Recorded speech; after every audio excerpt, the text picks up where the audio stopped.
James Heal is here, political correspondent from The Spectator. James, very good morning to you.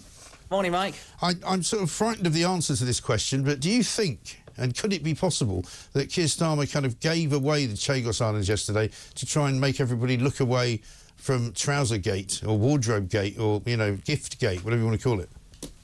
I'm not sure that's really the kind of strategic insight or foresight his team have been demonstrating much of in number 10. So I'd have to say no is the answer to that one, Mike. Yeah, I mean, it just struck me as such a story out of the blue. I mean, we knew that the last conversations that had been had about it, I think, were that, you know, the negotiations were ongoing, but nobody was going to make a hasty decision. And then suddenly, here's a hasty decision.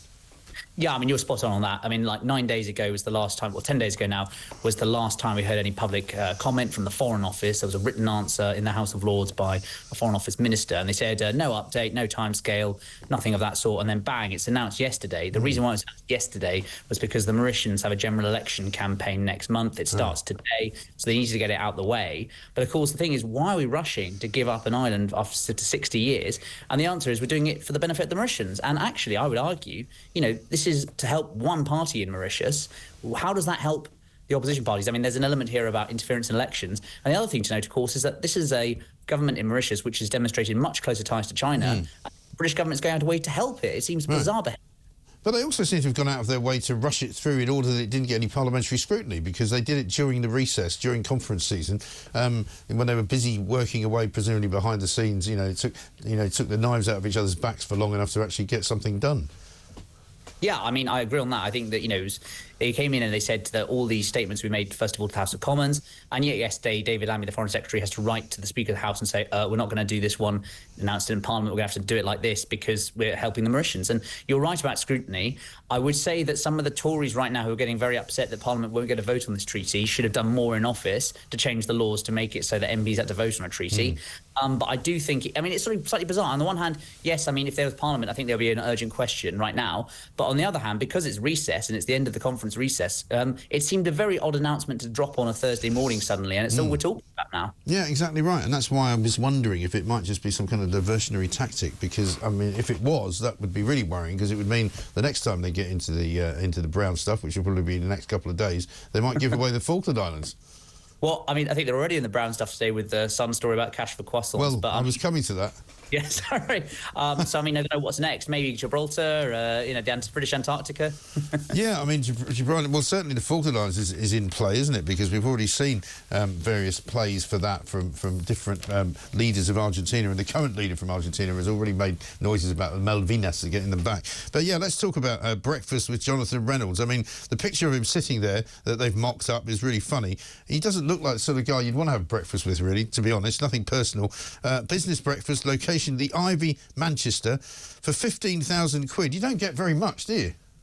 No, and I think that after the disaster of their conference, where businesses were left with no kind of answers from the ministers, I think some of those businesses will pay £15,000 not to have breakfast with Jonathan Reynolds. I mean, I think that this just shows a sort of lack of strategic insight, again, from the government, which is that they've just had a very successful conference overall in which they made £1 million. Why on earth are they allowing themselves to be putting their names to adverts of this kind, where they appear to be kind of trying to pimp out ministers for these sums? They're rolling in cash, and it just seems that after all these bad headlines, it's the last thing the Labour government needs. Well, given that most of the conversations that we've had for the last sort of 3 weeks have been about Labour donors and donations and what people get for them, you know, they're offering an opportunity to build a business audience in your sector pending sign-off from the Labour Party. I'm not even sure what that means. Does that mean that the Labour Party, having received your £30,000 plus VAT, will sort of give you their seal of approval to do whatever it is you're doing, meaning there won't be any planning change? That means you can effectively buy your way into a successful business. Is that what they're doing? I think it allows them to draw up the agenda of the breakfast. That was the insinuation from the Sun's reporting. I do feel slightly sorry for Jonathan Reynolds in this, who seems to have had no idea that he was stitched up like a kipper. He seemed to have said he wasn't planning to do this, and so you do have to wonder the kind of how joined up the government is when it comes to its fundraising machine. Well, that's right. I mean, he was actually stitched up like a kipper just a week or two ago when he was put on my show to defend the borrowing of clothes by Mrs. Starmer, and also the use of what we thought was only £16,000 worth of free clothes from Lord Wahid Ali. And then literally the next day, the government came out and said, oh, we're not going to do that anymore, after he defended it.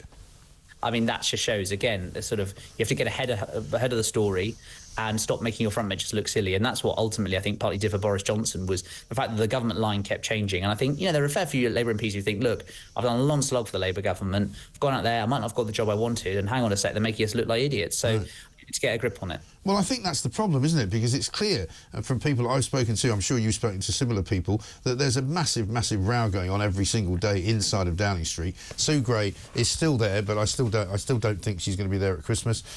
She seems to be the subject of an awful lot of ire. We've got the other story this morning that more than 65 different individuals have been sort of planted in the civil service without going through the usual recruitment process, because the Downing Street team have decided they want to have a few sort of point men and point women where they need them.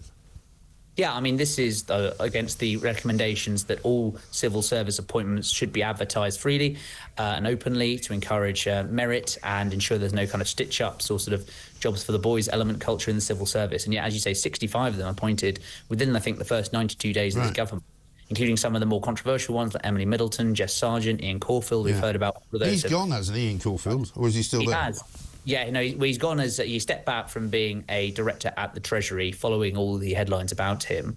I suspect there'll be others who are less controversial perhaps, but who won't get the same level of scrutiny. But there's a sort of pattern emerging here, isn't there, James, that they're doing kind of lots of things without really telling us what they're doing, and much of it is questionable, to say the least. I think certainly given Labour's own record on this, and they were very much sort of banging the drum for good, open, honest, particularly in 2022.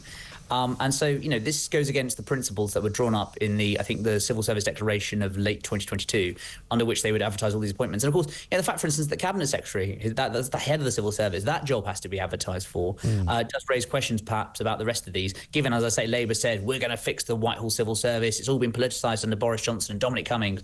Actually, we're finding when you get into office, it's very much more common to kind of put your own people in there. Yeah, I suppose so. Well, it's do as I say, not as I do, though, isn't it? I'm afraid. James Hill, political correspondent, Spectator, thank you very much indeed.